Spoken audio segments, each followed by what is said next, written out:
हेटौँडा चाहिँ कपडा उद्योग, गोरखकाली रबर उद्योग अनि बुटोलको धागो उद्योग, यी सबै उद्योगहरू सञ्चालन गर्नुपर्छ। कोही चाहिँ सिधै पीपीपी मोडेलमा गएर यो अब सरकारले धान्न सक्ने स्थिति देखिएन। जब फेरि पुरै प्राइभेटलाई दिएर पनि चाहिँ यो हुनेवाला देखिएन भनेपछि यो हामी 3P मोडेल, पीपीपी भन्दा प्राइभेट पब्लिक पार्टनरसिपको मोडेलमा यिनलाई चलाउने कतिपय उद्योगहरू जस्तो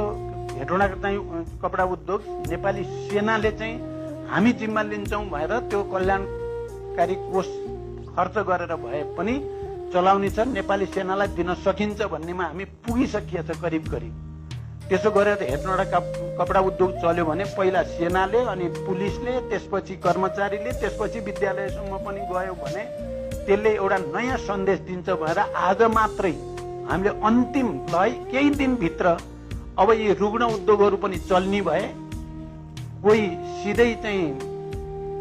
के अरे सेनाले कोही